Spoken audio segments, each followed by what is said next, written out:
நாளில் கூட தேவ சமூகத்தில் கடந்து வந்து நாம் தேவனை ஆராதிப்பதை குறித்து நாம் அதிக மகிழ்ச்சி அடைய வேண்டும். ஆலயம் என்று சொன்னால் நமக்கு என்ன இருக்க வேண்டும்? மகிழ்ச்சி. தேவ சமூகத்தில் கடந்து வரும்போதுதான் நம்முடைய வாழ்க்கையை தொடர்ந்து மகிழ்ச்சியை பெற்றுக்கொள்ள முடியும். நன்மையும் கிருபையும் நம்மை தொடரும் என்று சொல்லி பார்க்கிறோம். இந்த நாளில் கூட தேவ செய்தியை தியானிக்கும்படியாக லூக்கா சுவிசேஷம் 22ஆம் அதிகாரம்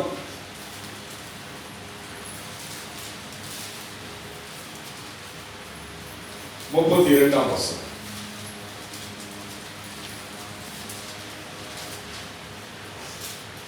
லூக்கா 22:32ஆம் வசனம். நானோ உன் விசுவாசம் ஒழிந்து போகாதபடிக்கு உனக்காக வேண்டிக் கொண்டேன். நீ குணப்பட்ட பின்பு உன் சகோதரரை ஸ்திரப்படுத்து என்றார்.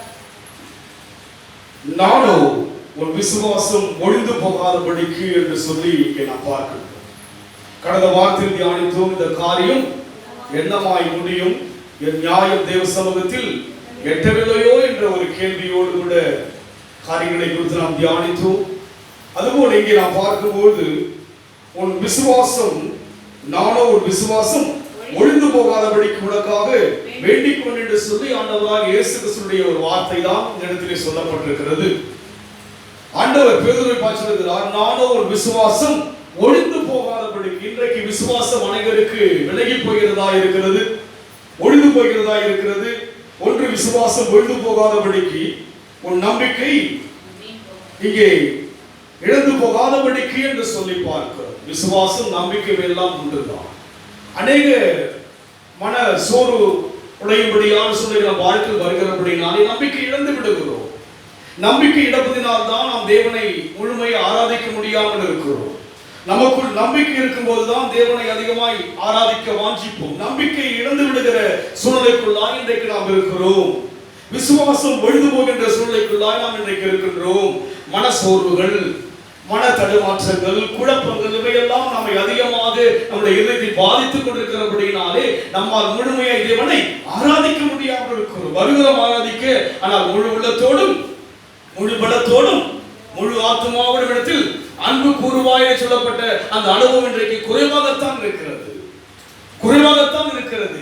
6 மாதங்கள் ஒரு கட்டப்பட்ட நிலைமையிலே தேவ சபைக்கு வர முடியாதபடிக்கு நாம் அநேக கதவுகள் மூடப்பட்ட நிலையில் இருந்தாலும் கூட இன்றைக்கு தேவன் திறந்த போதிலும் கூட நாம் எப்படி இருக்கிறோம்? விசுவாசத்திலே நாம் திடனற்றவர்களாய் இருக்கிறோம். அதனால இங்கே சொல்கிறார், நானோ ஒரு விசுவாசம் ஒழிந்து போகாதபடிக்கு செய்கிறவனுக்காக வேண்டிக் கொண்டேன். யார் வேண்டிக் கொண்டாரா?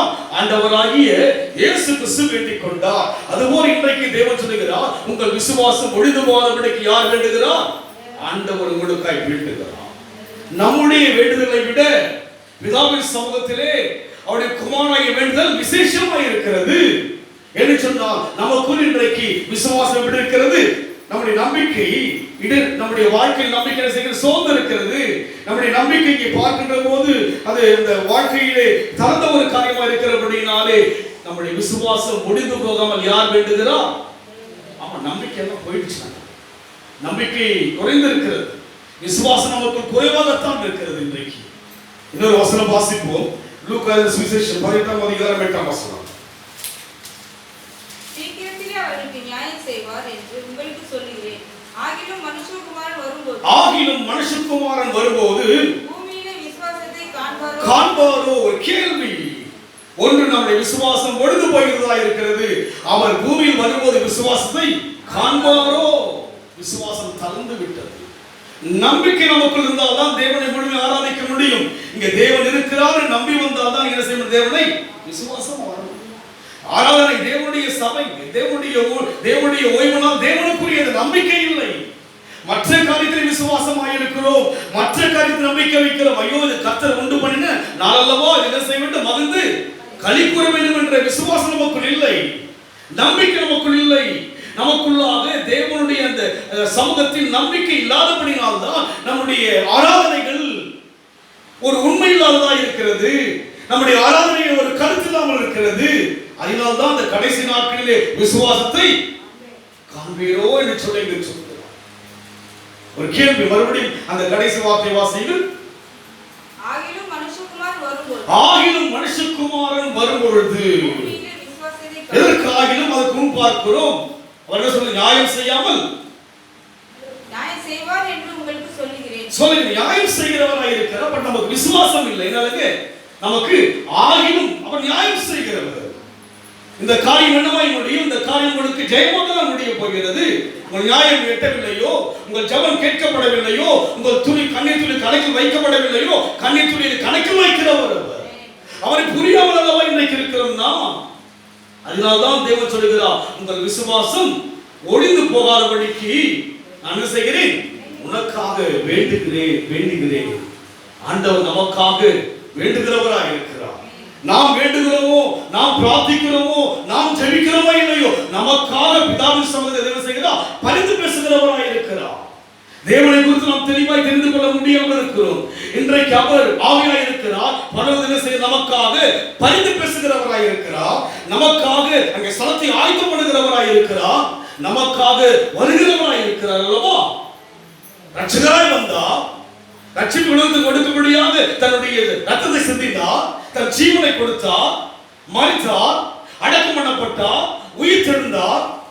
கலிலேயா மனுஷர் யாவரும் காணும்படியாக பரலோகத்தில் எடுத்துக் கொள்ளப்பட்டார். மீண்டும் வரப்போகிறார். வருவதற்கு முன்பாக என்ன செய்கிறாங்க? உங்களுக்காக எனக்காக வேண்டுதல் செய்கிறவராய் இருக்கிறார். எதற்காக இருக்கிறார்? நம்முடைய விசுவாசம் ஒழிந்து போகாதபடிக்கு. விசுவாசம் இல்லாமல் தேவனுக்கு பிரியமாயிருப்பது கூடாத காரியம். இருக்கிறோம். அவரை பார்க்க சபைக்கு வருகிறேன். நான் அவரை துதிக்க வருகிறேன்.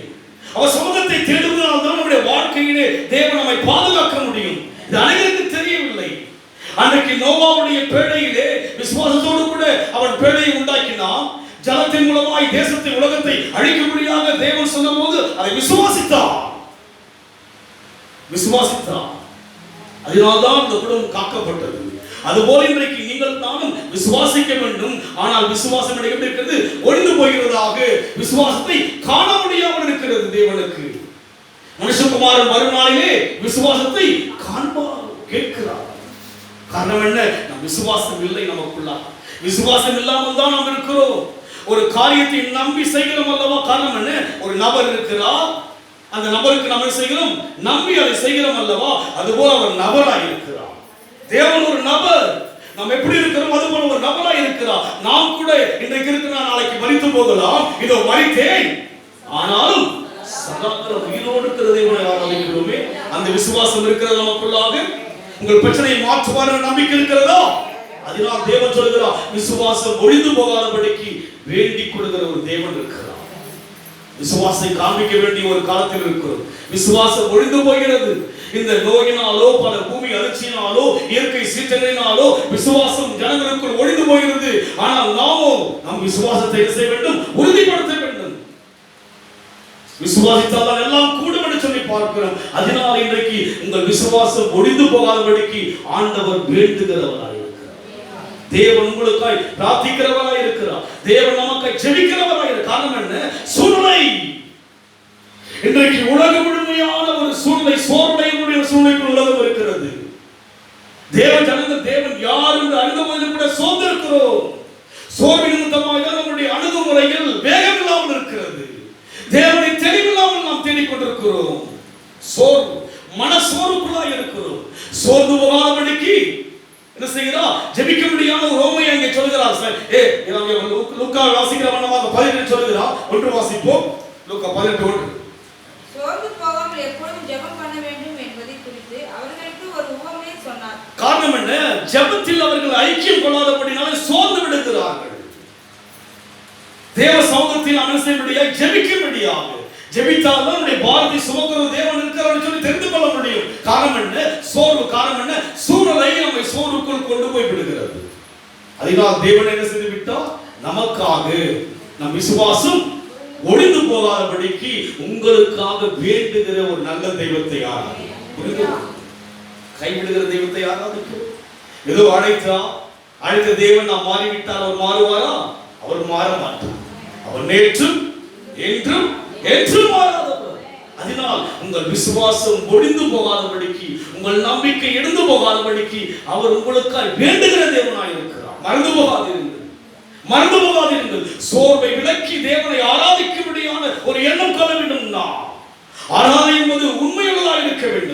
ஆராதனை என்பது கருத்துள்ளதாக இருக்க வேண்டும். தேவனை வாஞ்சையோடு தேட வேண்டும்.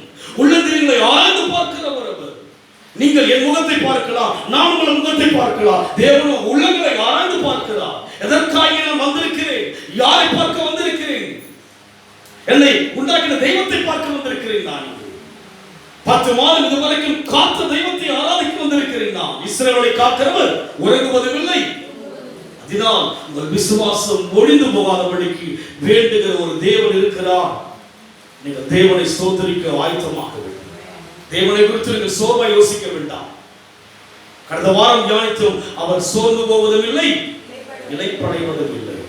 இதை அறியாயோ, இதை கேட்டதில்லையோ என்று தேவன் எவ்வளவா இறங்கி பேசுகிறவராய் இருக்கிறார். நம் மனம்தான் இறங்கவில்லை, தேவன் இறங்கி இறங்கி பேசுகிறாரே. நம் விசுவாசம் ஒழிந்து போகாதபடிக்கு இறங்கி பேசுகிற தேவனாய் இருக்கிறாரே.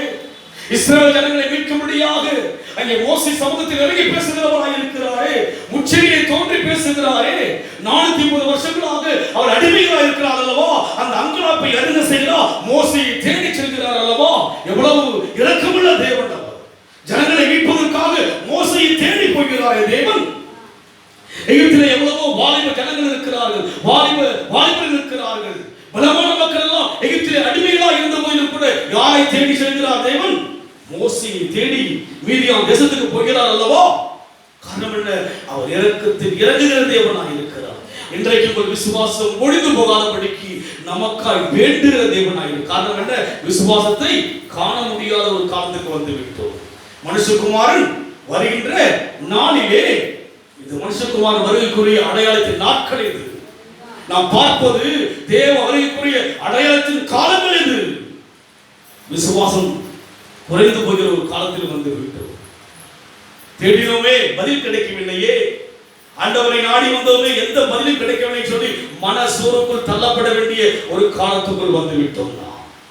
இப்பேற்பட்ட காலத்தில் தேவன் செய்கிறார், உங்கள் விசுவாசம் ஒழிந்து போகக்கூடாது. விசுவாசம் ஒழிந்து போகக்கூடாது. அவர் நம்மை அழைத்த தேவன் உண்மை உள்ளவர். அதனால் அங்கே நாம் மறுபடியும் வாசிப்போம். அதை 22:30 லூக்கா. நான் உன் விசுவாசம் ஒழிந்து போகாதபடிக்கு உனக்காக வேண்டிக் கொண்டேன். நீ குணப்பட்ட பின்பு உன் சகோதரியை ஸ்திரப்படுத்து என்றார். இங்கே பார்க்கிறோம், விசுவாசம் ஒழிந்து போகாதபடி குணப்பட்ட பின்பு. நாங்க விசுவாசம் தான் குணமாக முடியாது. விசுவாசம் இல்லாமல் பண்ண முடியாது. நம்ம ஸ்திரமாக்க முடியாது. விசுவாசிக்கிற தேவன் மனதார விசுவாசிக்க வேண்டும். யாருக்கு சொல்கிறார் தேவன்? பேதுருவிற்கு சொல்லுங்க. நெருக்கமானவன் பேதுரு. யாரவன்? யாருக்கே விசுவாசம் குறைந்து போனது? பேதுருவுக்கே. இன்றைக்கு தேவனை பாடி துதிக்கிறவங்களுக்கு விசுவாசம் குறைந்து போவதற்கான சூழ்நிலைகள் இருக்கத்தான் செய்கிறது. நம்ம என்ன செய்கிறோம்? சோர்வோடு தான் கடந்து வரும். அதாவது ஒரு அர்த்தமே கிடையாது. மற்ற காரியங்களுக்கு எவ்வளவு அர்த்தம் கொள்கிறோம், மற்ற காரியங்கள் எவ்வளவு கருத்தா இருக்கணும் யோசிப்பார்கள். எவ்வளவு அதுக்கு எவ்வளவு ஒரு நேரங்களை கொடுக்கிறோம், எவ்வளவு அதுக்காக நம்ம ஸ்டைல் பண்ணி தான் செய்யறோம். தேவ காரியம் விசுவாசம் இருந்தாதானே செய்ய முடியும். விசுவாசம் இருந்தாதான் செய்ய முடியும். இல்லை விட்டால் தேவன் பண்ணப்படுங்க நம்மளுடைய வாழ்க்கையில உண்மையால் ஆராதிக்க முடியும். அதனால தேவன் பார்த்தா பேதுருவை உன் விசுவாசம் ஒழிந்து போகாதபடிக்கு உனக்கு நான் செய்கிறேன் வேண்டிக் கொள்கிறேன். விசுவாசம் ஒழிந்து போகக்கூடாது. அழைத்த தேவன் உங்களை ஒழிந்து போக விசுவாசம் ஒழிப்பதற்கு அழைக்கவில்லை. கடைசி மட்டும் நிலைத்திருக்க அழைத்திருக்கிறார். முடிவு பண்ணி நிலைத்திருக்கிறவனே ரட்சிக்கப்படுவான். முடியல. நான் முடிக்கும் போது என் மூச்சு இயேசுவை நினைத்துக் கொண்டே முடிக்க வேண்டும். ஆரம்பம் அற்பமாய் இருக்கலாம், முடிவு என்பது சமூலமாய் இருக்க வேண்டும் என்று சொன்னால் என் விசுவாசம் ஒழிந்து விடாதபடிக்கு தாவீது சொல்கிறார், கர்த்தரை எக்காலத்திலும் ஸ்தோத்திரிப்பேன். எந்த சூழ்நிலையிலையும் சவுலுக்கு பயந்து அவன் காலிலே கடந்து போகும்போது தேவனை துதிக்கின்றவனாய் இருந்தான். ராஜாவாக உயர்ந்து அவனை இருந்த நாட்டில் துதிக்கிறவனாய் இருந்தான். எந்த சூழ்நிலை துதிக்கிறவனாய் இருந்தான். வாழ்வும் துதிக்கிறவனாய் இருந்தான், தாழ்வும். காரணம் என்ன? விசுவாசம் அவனுக்குள்ளாக, விசுவாசம் அவனுக்குள்ளாக.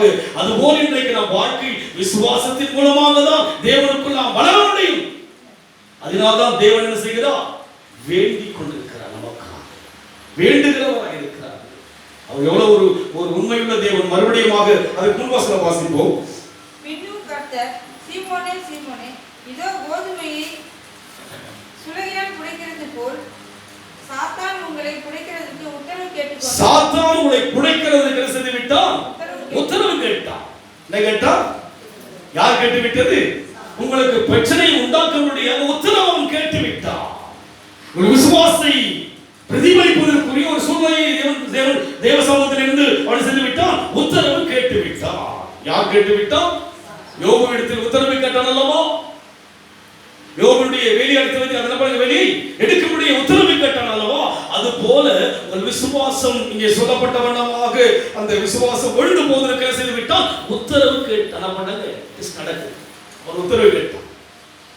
அவனை விடுங்க, என்கிட்ட நான் பார்க்கிறேன். உத்தரவு கேட்டு விட்டான். என்ன உத்தரவு கேட்டு விட்டான்? பின்னும் கர்த்தர் சீமோனே, சீமோனே, இதோ கோதுமை சுலகினால் குடைக்கிறது போல சாத்தான் உங்களை குடைக்கிறதுக்கு உங்களை சோர்வில் கொண்டு போவதற்காக, நம்மை பிரச்சனையில் கொண்டு போவதற்காக, பலவீனத்தில் கொண்டு போவதற்காக, பண ரீதியான காரியத்தில் கொண்டு போவதற்காக, மன ரீதியான காரியத்தில் கொண்டு போவதற்காக யார் உத்தரவு கேட்டு விட்டது? சாத்தான் உத்தரவு கேட்டு விட்டான். உத்தரவு கேட்டாலும் கூட தேவன் என்ன செய்கிறார்? அவர் வேண்டிக் கொண்டிருக்கிறார். எதற்காக? என்னுடைய விசுவாசம் ஒழிந்து போகக்கூடாது என்று சொல்லி. ஆபிரகாமுடைய விசுவாசம் ஒழிந்து போனதோ? இல்லையே. அதனால்தான் அவன் யாராய் இருக்கிறான்? விசுவாசிகளுக்கெல்லாம் தகப்பனாய். ஒழிந்து போகவில்லை. 100 வயதான போது கூட ஒழிந்து போகவே இல்லை. ஒழிந்து போகவில்லை அவருக்குள்ளாக. மகளை பலி செலுத்த முடியாத தேவன் சொன்ன போது அவன் விசுவாசம் ஒழிந்து போகவில்லை. யெகோவாயி கர்த்தருடைய பர்வத்திலே எல்லாம் பார்த்துக் கொள்ளப்படும். விசுவாசம் உங்கள் எதிர்காலம் அவரால் பார்த்துக் கொள்ளப்படும். உங்கள் பிள்ளைகள் வாழ்வு அவரால் பார்த்துக் கொள்ளப்படும். உங்களுடைய வியாதி அவரால் சுகமாக்க முடியும். உங்கள் வேதனை அவரால் மாற்ற முடியும். மகனை பலி செலுத்தும்படியான ஒரு உச்சகட்டத்திலே விசுவாசமாய் இருந்தான். அவன் விசுவாசம் என்ன செய்யவில்லை? ஒழிந்து போகல. நானா இருந்தால், நீங்களா இருந்தால் உங்கள் விசுவாசம் எப்படி இருந்திருக்கும்? உங்களுடைய மாம்சம்புக்காக ஏங்குவோம். பிள்ளையை யாரால் விட்டுக் கொடுக்க முடியும்? யாரை விட்டுக் கொடுக்க முடியும்? யோசித்து பாருங்கள். நம்மால் எதையாவது விட்டுக் கொடுக்க முடிகிறதா? இல்லையே. நேரத்தை விட்டுக் கொடுக்க முடியலையே. தூங்கிடுறமே. காலத்தை விட்டுக் கொடுக்க முடியவில்லையே. ஒரே மகனை ஆபிரகாம் விட்டுக் கொடுத்தார். விசுவாசம், ஆபிரகாமுடைய விசுவாசம் ஒழிந்து போகல. அதனால்தான் தேவன் வேதத்தில் அவருடைய விசுவாசிகளுக்கு தகப்பனாக, தேவனுடைய சிநேகிதனாக ஆபிரகாமுடைய காரியங்கள் எண்ணப்படுகிறது. அதனால் இன்றைக்கு இந்த விசுவாசம் ஒழிந்து போகாதபடிக்கு அங்கே சொல்லப்பட்ட வண்ணமாக, சீமோனே, சீமோனே, இதோ கோதுமை சுலகினால் குடைக்கிறது போல சாத்தான் உங்களை குடைக்கிறதுக்கு உத்தரவு கேட்டார். குடைப்பதற்கு நம்ம எப்படியாக பலி செலுத்த முடியாத தேவன் அங்கே ஆபிரகாமுடைய வாழ்க்கை நடந்ததோ அது போல என்ன செய்கிறார்? இங்கே தேவன் அப்பேற்பட்ட ஒரு காரியத்துக்காக ஒப்புக் கொடுக்கிறார். இன்னைக்கு வாழ்க்கையில் நடக்கிற சம்பவம் என்ன? உத்தரவு கேட்டபடி நடந்துட்டு இருக்கு. ஆனால் உங்களுக்காக என்ன செய்கிறார்? உங்களுடைய விசுவாசம் ஒழிந்து போகாம ஒரு சத்தம் அங்க கேட்டுட்டு இருக்கு. காமெண்ட் சொல்லுங்க பார்க்கலாம். ஒரு வேண்டுதல், நம்முடைய வேண்டுதல் கேட்க முடியாமல் இருக்கலாம், ஆனால் உங்களுக்காக வேண்டுகிற ஒரு தேவன் வளர்ந்து போவார். கடைசி வரைக்கும் நம்ம ஒரு விசுவாசம் சோர்ந்து போக கூடாது, விலகி போகவே கூடாது, நம்பிக்கை வீண் போக கூடாது. அழைத்தவர் உண்மையுள்ளவருங்க. குறித்த காலத்துக்கு தரிசனம் வைக்கப்பட்டிருக்கிறது. தாமதித்தாலும் காத்திரு, அது பொய் சொல்லாது. நடக்கும். அதனால் இன்றைக்கு நம் வாழ்க்கையில் செய்யப்படுகிறது பார்க்கிறோம். புடைக்கிற அந்த புடமிடுகிற அனுபவத்துக்குள் இருக்கிற வசனம் வாசிப்போம். சங்கீத புத்தகம் 105 சங்கீதம் 19 வசனம்.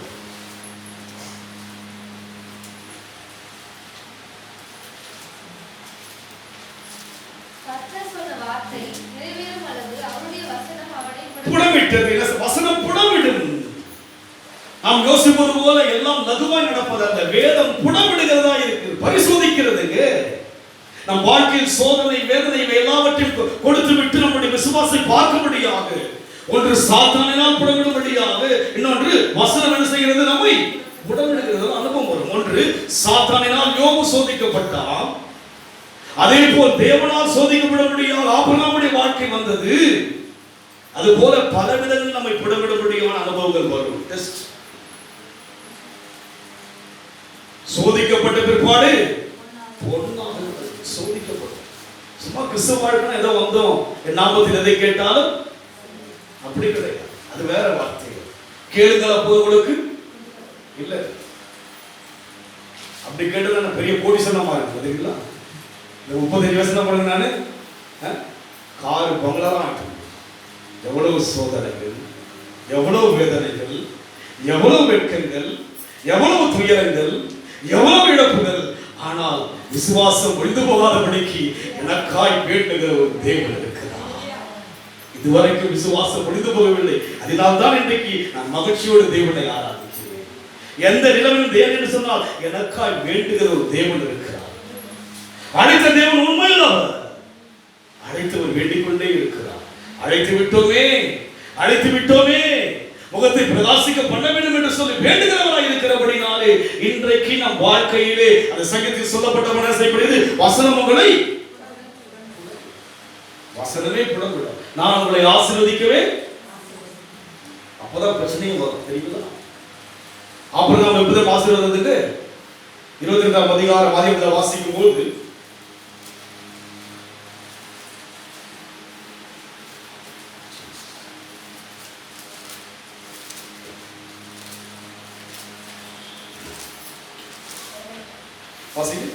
நீ என் சொல்லுக்கு கீழ்ப்படிந்தபடியினால் உன் சந்ததிக்குள் பூமியில் உள்ள சகல ஜாதிகளும் 17 வாசிங்க.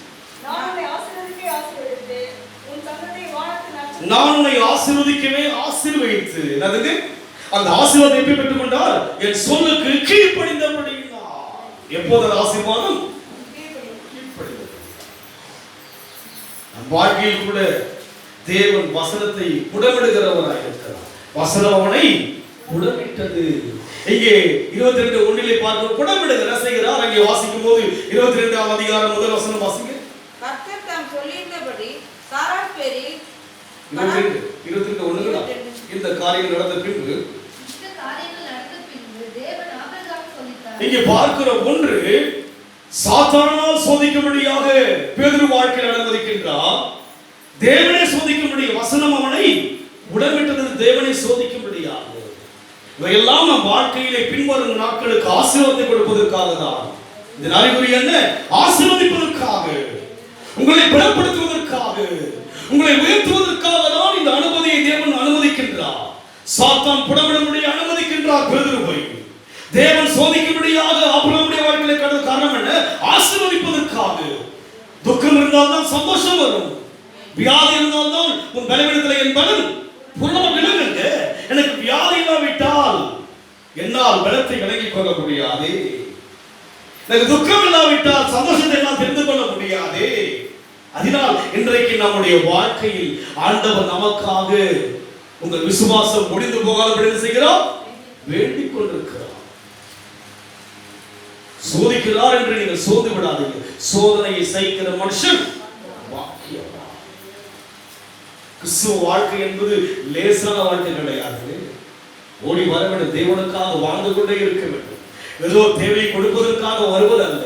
அநேக ஜனங்கள் தங்கள் தேவைக்காக தேவனை தேடுகிறார்கள். அல்ல, கிறிஸ்துவ உறவு உயிரை கொடுத்த உறவு, எனக்காய் கடைசி சொட்டு ரத்தம் வரை சிந்திய உறவு. உலக உறவு உயிரை எடுக்கும். உன் ரத்தமே உன் உயிரை எடுக்கும். உன் ரத்தம் உன்னை வேதனைப்படுத்தும்.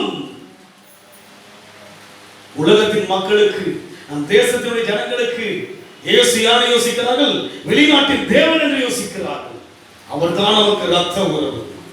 அவர்தான் எனக்கு ரத்த உறவு. தாயின் கருவிலே உருவாகும் முன்னே தெரிந்து கொள்ளப்பட்ட உறவாய் இருக்கிறபடினாலே எனக்காக வேண்டுதல் செய்கிற தேவனாய் இருக்கிறார்.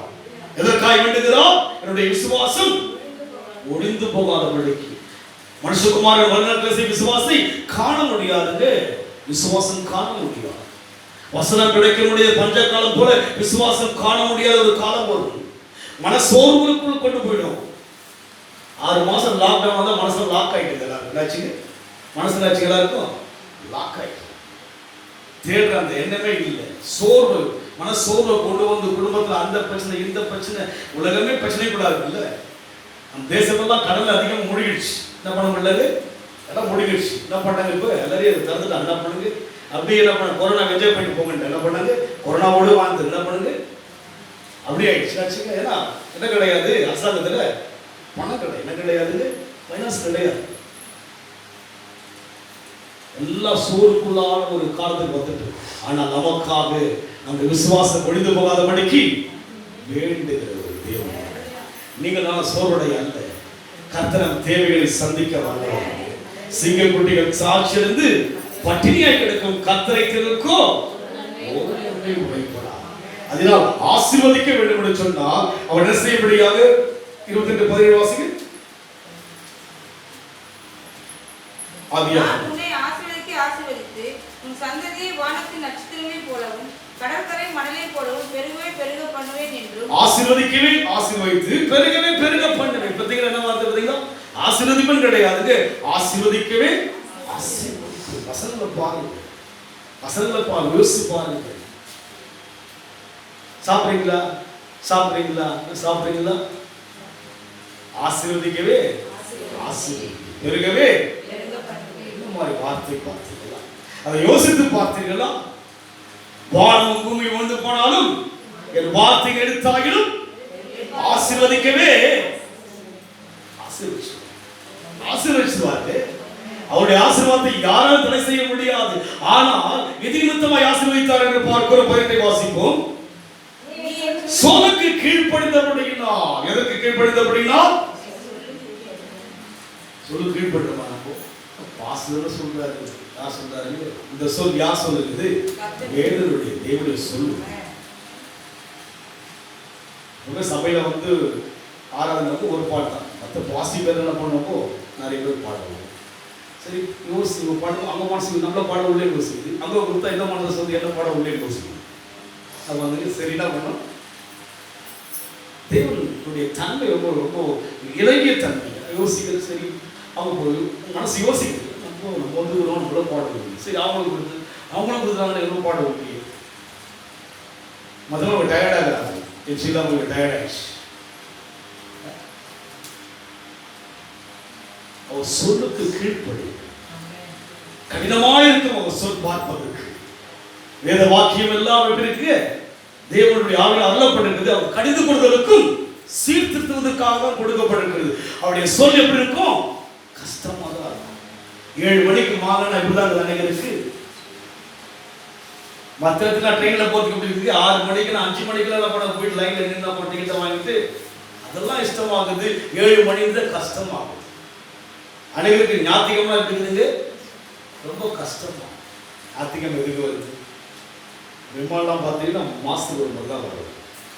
3 வாரம் இருக்கு. இங்கேருந்து பெரம்பூர் பெரம்பூர் எங்கே போகணும்? கோச்சிங்கப்பா கஷ்டம் இருக்கு. பெரம்பூர்ல இருந்து எங்கே போகணும்? இந்த 60 படி வரை ஏறிட்டு போகணும், கஷ்டம். தேவ சொல் கஷ்டமாக கடினமாக ஆசீர்வதிக்க. யாராலும் என்னை ஆசீர்வதிக்க முடியாது. யாராலும் உங்களை தேவன் ஆசீர்வதிப்பது போல ஆசீர்வதிக்க முடியாது. அவரால் மாத்திரம்தான் மனநிறைவோடு ஆசீர்வதிக்கிறார். மனசார ஆசீர்வதிக்கிறவர் யாருமோ தேவன் தான். இது ஆசீர்வாதமா மாறிட்டீங்கன்னா யோசிப்பாங்க, பாருப்பா எப்படி இருந்தாங்க, எப்படி ஆயிட்டாங்க போடுறது. மனதார் இஸ்ரவேலை ஆசீர்வதிப்பது தேவனுக்கு பிரியம். தெரியுமா? தேவனுக்கு பிரியம். நீங்க நல்லா இருக்கணும். யாருக்கு பிரியம் தெரியுங்களா? தேவனுக்கு தான். தேவனுக்கு தான். நீங்க நல்லா எனக்கு கூட பிரியம் இருக்காது, தேவனுக்கு தான் பிரியமா வந்தாங்கப்பா. சர்ச்சு எனக்கு கூட பிரியம் இருக்காது. இயேசுவுக்கு நீங்க ஆசீர்வாதம் சொல்லுக்கு கீழ்ப்படிந்தபடினால் வாசிங்க.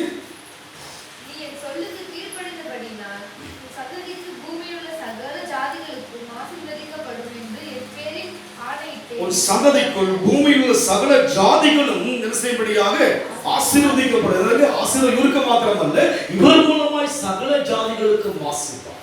அதனால கவனமா படிக்கணும், அதான் புரியும். மறுபடியும் வாசிக்கிறது. நீ என் சொல்லுக்கு கீழ்ப்படிந்தபடியினால் உன் சந்ததிக்குள் பூமியில் உள்ள சகல ஜாதிகளும் ஆசீர்வதிக்கப்படும். இந்த சந்ததிக்குள் தான் இயேசு வந்தார். இயேசு வந்ததுனால தான் உலகம் ரட்சிப்புக்குள் வந்தது. உண்மை பார்த்தீங்களா? எந்த சந்ததிக்குள் இயேசு வந்தாருங்க? ஆபிரகாமுடைய சந்ததிக்குள். ஆபிரகாம் தான். ஆபிரகாமுடைய வாழ்க்கையில ஈசாக்கை பார்க்கிறார், ஈசாக்கின் வாழ்க்கையில யாக்கோபை பார்க்கிறார், யாக்கோபு 12 கோத்திரங்களை பார்க்கிறார். அப்படியாக அந்த சந்ததி தான் யார் வந்தது? யாக்கோபிலே ஒரு செங்கோல் உதிக்கும் பிரசன்னமாய் இயேசு வந்தார், அவரால் உலகம் ரட்சிப்பில் வந்தது. எவ்வளவு உண்மை பார்த்தீங்களா? வார்த்தை எவ்வளவு உண்மை இருக்கிறது. அதனால் விசுவாசம் ஒழிந்து போகாதபடிக்கு உங்களுக்காக தேவன் வேண்டுகிறவராக இருக்கிறார். அதனாலதான் படிச்சுட்டு போயிட்டு தெரியுங்களா? அதனால நம்ம வேண்டுதலாம் குறைவுங்க, நமக்காக வேண்டிக் கொண்டிருக்கிறார். அதனால் அங்கே பார்க்கின்ற போது இன்றைக்கு நடக்கிற சம்பவம் என்ன? சாத்தானால் சோதிக்கும்படியாக தேவனை செய்து அனுமதி கேட்டு விட்டான். யார் கேட்டு விட்டது? உத்தரவு கேட்டான். கொஞ்சம் விட்டு பாருங்க, அந்த விசுவாசம் எப்படி இருக்குன்னு பார்க்கலாம். லாக்டவுன்ல விட்டு பாருங்க, என்னதான் நடக்குதுன்னு பார்க்கலாம். அதுல ஒரு ஆசமான 6 மாசம் போனவங்க காய விடலாம், அவங்களை சுத்த விடலாம். என்ன பண்ணலாம்? யார் உத்தரவு கேட்டது? நல்லது. என்ன எப்படி இந்த காரியம் வந்து அவன் கேட்டான்.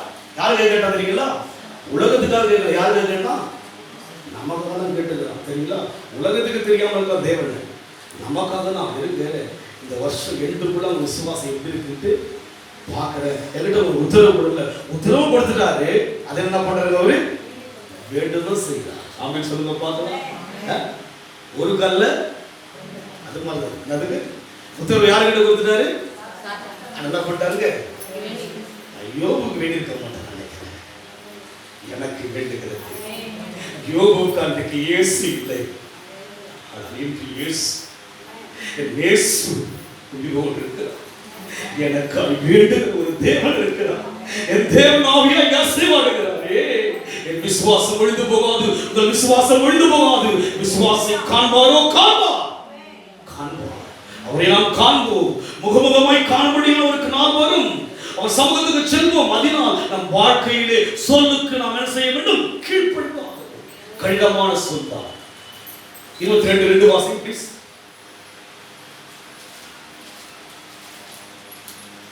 ஆதியாகமம். அப்பொழுது அவர் உன் புத்திரனும் உன் ஏகசுதனும் உன் நேசகுமாரனுமாகிய ஈசாக்கை உன் புத்திரனும் உன் ஏகசுதனும் உன் நேசகுமாரனாகிய ஈசாக்கை இப்போது செய்வாய் அழைத்துக் கொண்டு போய் மோரியா தேசத்துக்கு போய் அங்கே நான் உனக்கு குறிக்கும் மலைகள் ஒன்றின் மேல் அவனை தகனம் பண்ண. யாரை படி சொல்றாங்க? உன் புத்திரன், உன்னுடைய ஏகசுதன், உன்னுடைய உன் நேசத்தை விட்டுருவீங்களா? உங்க பாசத்தை விட்டுருவீங்களா? வாசையை விட்டுருவீங்களா? அதெல்லாம் விட மாட்டேன். எதை விட மாட்டேன்? என் நேசத்தை விட மாட்டேன். ஆனா இயேசுவை நான் நேசிக்கிறேன். என் நேசத்தை விட மாட்டேன். ஆனா யாரை விசுவாசிக்கிறானு? இயேசுவை நேசிக்கிறேன். ஆனா எனக்கு ஒரு நேசம் இருக்கு, அதை விட மாட்டேன். எதை விட மாட்டேங்க? மண்ணுக்காக என்ன பண்ண மாட்டாங்களா? மாணிக்கத்தை விட்டுவிட மாட்டேன்னு ஒரு பக்தர் சொல்லுகிறார். நம்ம என்ன பண்றது? உங்களுடைய ஏகசுதனும் உன்னுடைய நேசகுமாரனும் ஈசாக்கை நீ இப்பொழுது அழைத்துக் கொண்டு மோரியா தேசத்துக்கு போய் அங்கே நான் உனக்கு குறிக்கும் மலைகள் ஒன்றின் மேல் அவனை தகனபலியாக இந்த சொல்லுக்கு தான் அவர் கீழ்ப்படுத்தார். ஆமென் சொல்லுங்க. எங்க சொல்ல கீழ்ப்படுத்தாருங்க? உங்கள் நேசத்தை. ஆமென் சொல்லுங்க. எதை விடுங்க? சொல்லுங்க. பியூட்டி பார்லாம்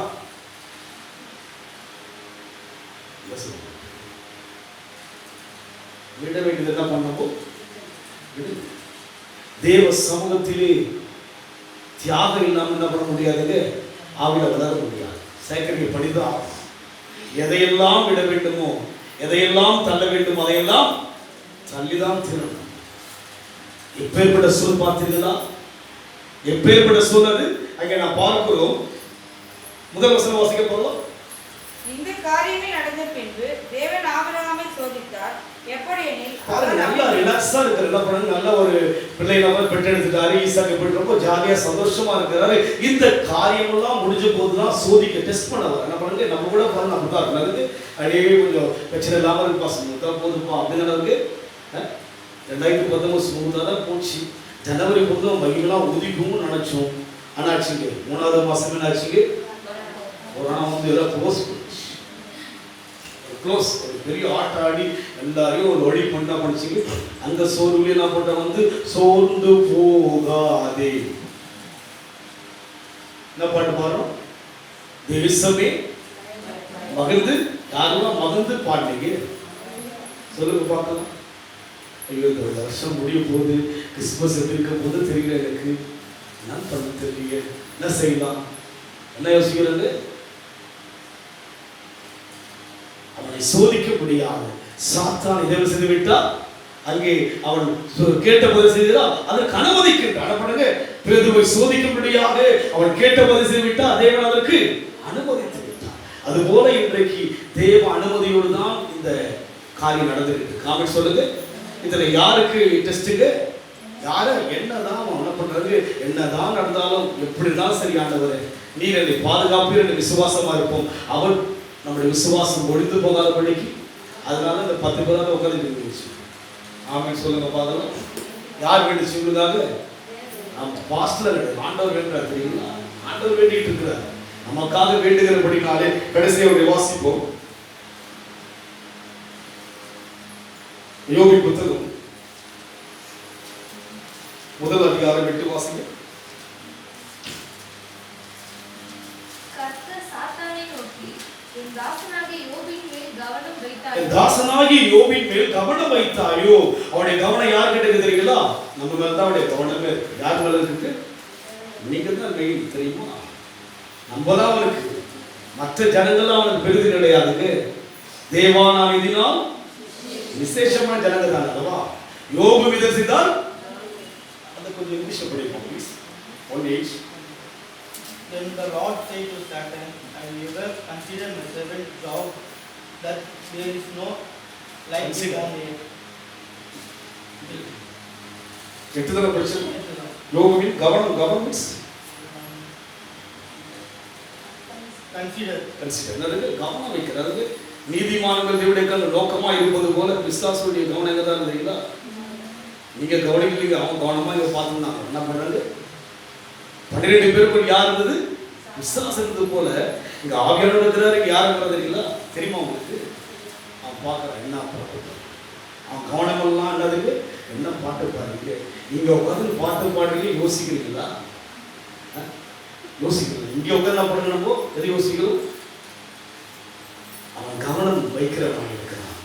தேவன் எப்படி நீதிமான்கள் கவனமா இருக்கிறாரோ நோக்கமா இருக்கிறாரோ அது போல செய்கிறான். கர்த்தர் சாத்தானை நோக்கி, என் தாசனாகிய யோபின் மேல் கவனம் வைத்தாயோ? உத்தமனும் சன்மார்க்கனும் தேவனுக்கு பயந்து பொல்லாப்புக்கு விடலுமாகி அவனை போல பூமியிலே ஒருவனும் இல்லை. அவனை பத்தி எனக்கு சாட்சி, இன்னைய பத்தி நம்ம சாட்சி இல்லை. யோசிச்சு பாருங்க, அவனை குறித்து தேவனை சாட்சி கொடுத்தார். அப்படியானால் நம்முடைய வாழ்க்கை கூட ஒரு சாட்சியாக இருக்க வேண்டும், எடுத்துக்காட்டாக இருக்க வேண்டும். ஆராதனையிலே தேவ விசுவாசம் நாம் சாட்சிகளாக இருக்க வேண்டும். அநேகருக்கு ஒரு எடுத்துக்காட்டாய் முன்மாதிரியாக இருக்க வேண்டும். உங்களை பத்தி என்ன பண்ணக்கூடாதுங்க தெரியுங்களா? அப்படி நம்ம என்ன பண்ணக்கூடாது? அல்பமாக நாம் தேவ ஜனங்கள், அபிஷேகம் பண்ணப்பட்ட ஜனங்கள் தான். நம்மை குறித்து அசரை பண்ணுவதற்கு நாம் இடம் கொடுக்க கூடாது. தாவீது எதிராளியாகி தன் மாமனாகிய சவுல் விரோதியாக இருந்தபோது கூட அவனை குறித்து எப்படி யோசித்தான்? அபிஷேகம் பண்ணப்பட்டவனாய் யோசித்தான். தேவ அபிஷேகப்பட்ட விசேஷமான ஜனங்களாக இருக்கிறபடினாலே நாம் எடுத்துக்காட்டாக இருக்க வேண்டும், முன்மாதிரியாக இருக்க வேண்டும். நமக்குள் எந்த விதமான பிரச்சனைகள் இருக்கக்கூடாது, மன ரீதியான ஒரு போராட்டம் இருக்கக்கூடாது. நமக்குள் நல்ல தன்மைகள் இருக்க வேண்டும். கிறிஸ்துவுடைய அந்த தன்மைகளை நாம் பார்க்கிறோம் அல்லவா? அதுபோல் தன்மை இருக்க வேண்டும். அங்க நீங்க பார்க்கும்போது கடைசியாக லூக்கா சுவிசேஷம் 22ஆம் அதிகாரம்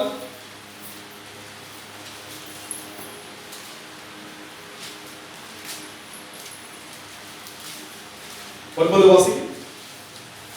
அதற்கு அவர், நாங்கள் அதை எங்கே ஆயத்தம் பண்ணும்படி சுத்தமாய் இருக்கிறேன் என்று கேட்டார். 22 33 வாசிங்க ப்ளீஸ்.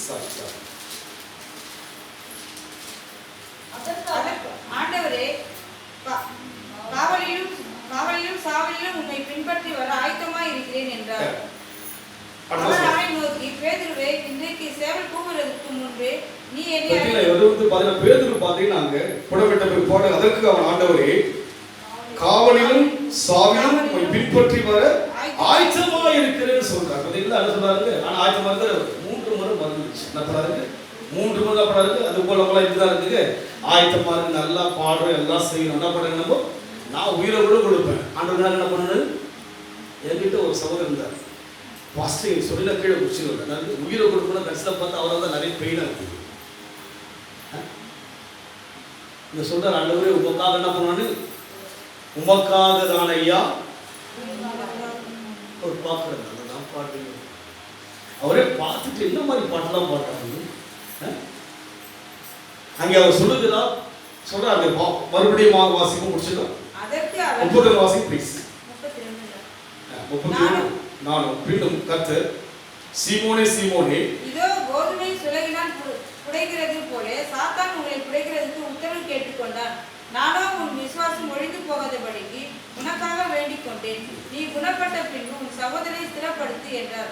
அதற்கு அவன், ஆண்டவரே. இங்கே சொல்லப்பட்ட வார்த்தைகளை பார்த்தீங்கன்னா ஒவ்வொரு வசனம் என்ன செய்யணும், அவர் அந்த வார்த்தைகளை அப்படியே ஏற்றுக்கொள்ள என்ன பண்ண கேட்டால் இல்லை, நான் என்ன பண்ண ஸ்ட்ராங்கா நம்ம என்ன பண்ணுங்க, இதெல்லாம் எனக்கு தெரியும் பாஸ்டர், நீங்க சொல்றது எனக்கு தெரியும், இந்த கதைலாம் யாருக்கு தெரியும், இந்த விசாரணை வந்து இதெல்லாம் யாரும் செய்ய முடியுமா? நீங்க தான் வேலை வெட்டில 7 மணி நேரம் வந்து 6 மணி நேரம் உட்காந்துருக்கீங்க, எங்களுக்கு என்ன இருக்குது, காலையில இருந்து குடிக்கணும், நான் குடிக்காம இருக்கேன், நான் என்ன பண்ணேன், நான் அப்பதான் அந்த காரியத்துக்கு அவர் சொல்றாரு, என்ன பண்ண போறோம், உனக்கு புடமிடும்படியாக சாத்தான் என்கிட்ட உத்தரவு கேட்டான், நானும் கொடுத்துட்டேன், உனக்காக வேண்டுதல் பண்றேன்னு சொல்லுவோம். சரி ஆண்டவரை வேண்டுங்கள் சொன்னமா சொல்லக்கூடாதா? என்ன பண்றாரு சொல்லும் போது, இல்லப்பா நான் 3 முறை என்ன பண்ணி, அதாவது பேதுரு வந்து ரொம்ப ஸ்பீட் எமோஷன் அதுக்கு ஒரு முந்திரி மாதிரி ஸ்பீடா என்ன பண்ணுவாங்க, இல்லை நம்ம என்ன பண்றாங்க, பேசுவோம், என்ன பண்ணுவோம், அதிகமாக பேசாம செய்வோம். ஆமென் சொல்லுங்க போதெல்லாம் என்ன பண்ணக்கூடாதுங்க, நம்ம பேசாம செய்வோம். நல்லா பேசுவாங்க தவிர என்ன பண்ண முடியாதுங்க, அதை பண்றோம் இதை பண்றோம், அதை எதையும் என்ன பண்ண மாட்டாங்க. நீங்க பேரு அப்படிதான், அவர் சொல்லிட்டாரு புடமிட போலாம், என்ன பண்ண போறான், நான் சிலுவைக்கு போக போறேன், விழாத்தினுடைய அரங்கில் இருக்க போறேன், நீ அங்க இருக்க போற, நீ மறுதளிக்கிற சூழ்நிலை வரப்போகுது அப்படின்னு அந்த தேவன் சொன்ன போது என்ன பண்ணுங்க, அவரு அதை பத்தி என்ன பண்ணல, இல்லை ஆண்டவர் நமக்காக எதுவும் உயிரை கொடுக்க ரெடியா இருக்கிறேன் அப்படின்னு என்ன பண்றாங்க. அப்போ இன்றைக்கு அந்த ஆபிரகாம் என்ன செய்கிறான், சொன்ன உடனே அதிகாலை எழுந்து சென்று விட்டனவன் பலி செலுத்தப்படியே போயிட்டார். ஆபிரகாம் பழைய ஏற்பாட்டில் பார்க்கிறோம், யோபை பழைய ஏற்பாட்டில் பார்க்கிறோம், புதிய ஏற்பாட்டில் இயேசுவோடு கூட 3.5 வருஷம் மாம்சமாய் இருந்த போது கூட அவரோடு கூட நெருங்கிய ஒரு உறவாய் இருந்தது. இயேசுக்கெல்லாம் போயிடறாங்களா, யார் போவா, பேதுருவும் யோவானும் சொல்கிற அளவுக்கு நெருக்கமானவராக இருந்த போது கூட பிரச்சனை சொல்லப்படுறாங்க. உன்னை வந்து புடைமிடும்படியாக உத்தரவுகள் இருக்கிறான், நானும் உத்தரவு கொடுத்து உனக்கு என்ன பண்ண போறேன், நானு வேண்டுதல் செய்யறேன் நானு அப்படின்னு சொன்ன போதிலும் கூட, விசுவாசம் புரிந்து போகாதபடிக்கு சொன்ன போதிலும் கூட செய்திருக்க வேண்டும். அதை வந்து என்ன பண்ணிருக்கணும், ஆமோதிச்சிருக்கணும். என்ன பண்ணணுமோ நமக்கு என்ன பண்ணணும், ஆண்டவரே என்னோட தான் பேசுனீங்க, ஆமென். இவர் என்ன பத்தி தான் பேசுவார், சர்ச்சுக்கு வந்தாங்க யாரை பத்தி தான் பேசுவாரு, சர்ச்சைக்கு எதுக்கு வரணும்போ, நம்மளை பத்தி அவனை பேசுதான் வரணும்போ. அதை பாருங்க, அவனுடைய வார்த்தையை பார்க்கிறோம். அப்பதான் நானும் அதற்கு அவன், ஆண்டவரே காவலிலும் சாவிலும் பின்பற்றி வர ஆயத்தமா இருக்கிறேன் என்றார். அவர் அவனை நோக்கி, பேதுருவே, இன்றைக்கு சேவல் கூவுகிறதுக்கு முன்னே நீ என்னை அறிந்திருக்கிறதை 3 தரம் மறுதலிப்பாய் என்று உனக்கு சொல்கிறேன். முடிச்சு நம்ம விசுவாசம் இன்னைக்கு எப்படி இருக்கு, நாளைக்கு எப்படி இருக்குன்னு யாருக்கு தெரியும்? அதனால பேச்சை குறைப்போம், செய்யணும். தேவ ராஜ்யம் பேச்சில் அல்ல, பலத்தில் இருக்கிறது. பெருவிதமாய் பேசிவிட்டு செய்யாமல் இருப்பதை விட பேசாம செய்யும். அவன் சொல்ல பார்க்கலாம். அவர் சொல்ற, நீ 3 முறை மறுதலிப்பா, பேசாம இருந்தா அந்த வார்த்தை வந்திருக்கு, என்ன பண்ண முடியாது. அவர் சொல்ற, இல்லப்பா இன்னைக்கு என்ன, இன்னைக்கு பேசி அந்த அன்னைக்கே நடக்குது. இன்னொருத்துல பாத்தீங்கன்னா சொல்றாரு, தேவனுடைய கிறிஸ்துவி தான் சொல்றாரு. அதே இடத்துல அப்பாலே இப்போ சாத்தனே சொல்றாரு. எமோஷன் என்ன பண்ணக்கூடாதுங்க, ஆர்வம் கோளாறு பார்த்தீங்களா, அது மாதிரி நினைக்கிறீங்களா இருக்கு. நிதானமா கரெக்டா என்ன பண்ணுங்க, அந்த பாடுகள் வழியா நிதானம் போயிடாது. என்ன பண்ணக்கூடாதுங்க, அந்த வீட்டில் பண்ணக்கூடாது. ஆண்டவரே இந்த பாதைக்கை சொத்து எனக்கு வேண்டுதல், என்னுடைய விசுவாசம் ஒழிந்து போகாதபடி செய்ய. தேவன் எதை சொன்னாலும் அதுல ஒரு அர்த்தம் இருக்கிறது.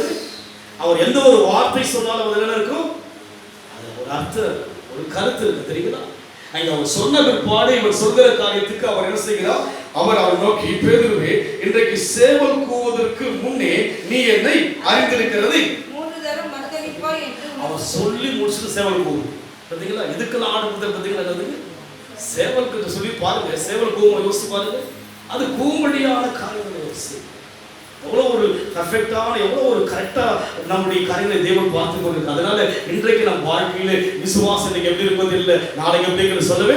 ஆனால் உங்க விசுவாசம் ஒழிந்து போகாதபடிக்கு வேண்டிக்கிட்டே இருக்கு. அதனால் புடமிடுகிறபடியே உத்தரவை கட்டப்பட புடமிடட்டும், முறுமுறுப்பு இல்லாமல் தேவனை ஸ்தோத்திரம் பண்ணிட்டார். முறுமுறுப்பா ஆபிரகாம் முறுமுறுக்கவே இல்லை. 3 நாள் பிரயாணம். எத்தனை நாளுங்க? 3 நாள் பிரயாணத்துல போறேன்னா மைண்ட் எது யோசிச்சு பாரு. எதுக்கு போற பிரயாணம்? டூரிஸ்ட போறாரு. என்ன போறாரு? எதுக்கு போறாரு? பலியிடு. யாரை பலியிடு? அழகை பலியிடு, அந்தஸ்தை பலியிடு, தன் ஆசையை பலியிடு. நம் ஆசையை விட முடிகிறதா? நம் அந்தஸ்தை விட முடிகிறதா? நம் நேரத்தை விட முடிகிறதா? விட வேண்டிய அத்தனையும் விட்டே என்று சொன்னால் எனக்காக வேண்டிக் கொண்டிருக்கிற தேவன் இன்றைக்கும் உயிருள்ளவராய் இருக்கிறபடினாலே நம் விசுவாசத்தை ஒரு நாள் காண வேண்டும். அவர் நம் விசுவாசத்தினாலே அநேகரை கர்த்தருக்குள் ஆதாயப்படுத்துவதை தேவன் காணும்படியாக நாம் கண்களை மூடி கர்த்தரை நோக்கி பார்ப்போம். ஒரு விசுவாசம் ஒழிந்து போகாதபடிக்கு உங்களுக்காக வேண்டுதல் செய்கிற ஒரு தேவன் இருக்கிறார். நம் தேவன் வேண்டுகிறவராய் இருக்கிறார். சோர்ந்து போகாதீங்க, சோர்ந்து போகாதீங்க. விசுவாசத்தை ஒழிக்க பல திட்டங்களை சாத்தான் கொண்டு வருவார். அது தேவனுடைய உத்தரவை பெற்றிருக்கிறபடி நான் அனுமதி. அவர் அனுமதி இல்லாமல் நம்முடைய தலையில் இருக்கிற ஒரு முடிப்பிட கீழே விடாது என்று சொல்லி பார்க்கிறோம். அவர் அனுமதி என்று ஏற்றுக்கொள்ளுங்கள். எந்த பாதையும் அவருடைய அனுமதி, எந்த பாதையும் அவருடைய அனுமதி, துக்க பாதையுடைய அனுமதி, பலவீன பாதை அவருடைய அனுமதி. ஆனால் வேண்டுதல் செய்கிறபடினாலே துக்கங்கள் சந்தோஷமாய் மாற்றுவார். வெட்கத்துக்கு பதிலாக தேவன் வாழ்க்கையிலே ஆசீர்வாதத்தை கொடுக்கிறவராய் இருக்கிறார். நன்றி செலுத்துகிறோம் ஐயா, நன்றி செலுத்துகிறோம். அவர் உத்தரவு இல்லாமல் நம்மை தொட முடியாது. அந்த ஒன்று யோபுல வாசிக்கும் போது அங்கே அவர் சொல்கிறார், சரீரத்தை மாத்திரம் தொடாதபடிக்கு மற்ற எல்லாவற்றையும் தொடுபடியாக அவர் சொல்லி, அது போல உங்களை எந்த விதத்திலும் பாதித்து விடும்படியாக தேவன் அனுமதிக்க மாட்டார். அதே யோபுக்குள்ளாக ஜீவனோடு இருந்தபடினால்தான் அவர் விசுவாசம் மறுபடியுமாக எழுந்த அத்தனை இரட்டிப்பாய் பெற்றுக் கொண்டார். அதுபோல இன்றைக்கு நம்முடைய விசுவாசம் உங்களை ஒன்றும் செய்ய முடியாது. உங்களுக்குரியதை எந்த காரியத்தை செய்தாலும் கூட உங்களை ஒன்றும் செய்ய முடியாது. காரணம், உங்களுக்கு இருக்கிற விசுவாசத்துக்காக தேவன் வேண்டுதல் செய்கிறபடினாலே ஒரு விசுவாசம் மேன்மை கொடுக்கும். உங்கள் விசுவாசம் குடும்பத்தை உயர்த்தும். உங்கள் விசுவாசம் அற்புதங்களை செய்யும். ஆண்டவரே, உங்களுக்கு நன்றி செலுத்துகிறோம் ஐயா. தேவன் ஆசீர்வதிங்க. எங்களுக்காக வேண்டுவதற்காக நன்றி செலுத்துகிற ஆண்டவரே, விசுவாசத்தை காணும்படியான ஒரு காலம் வரும்போது என் விசுவாசத்தை காண வேண்டும் ஐயா. விசுவாசத்தால் தான் தேவ மகிமை நாம் காண முடியும் ஐயா. கர்த்தருடைய மகிமை உதிக்கும் ஆண்டவரே, கர்த்தருடைய பிரசன்னம் உதிக்கும் கர்த்தாவே. வருகையை காணப்பட வேண்டும் என்று சொன்னால் என் விசுவாசம் ஆண்டவரே கடைசி வரைக்கும் இருக்க வேண்டும் கர்த்தாவே. இயேசு வருவார் என்ற விசுவாசத்தோடு கூட என் வாழ்க்கை வாழ வேண்டும் என்று ஒப்புக் கொடுக்கிறேன் ஐயா. தேவன் பொறுப்படுத்துகிறது. ஆசீர்வதிங்க இயேசுவின் நாமத்தில் பிதாவே. என் ஆத்துமாவே கர்த்தரை ஸ்தோத்திரி, என் உள்ளமே உமது நாமத்தை ஸ்தோத்திரி. என் ஆத்துமாவே கர்த்தரை ஸ்தோத்திரி. கர்த்தர் செய்த சகல உபகாரங்களை மறவாதே. கர்த்தர் சுகத்தை ஆசீர்வதிப்பார்.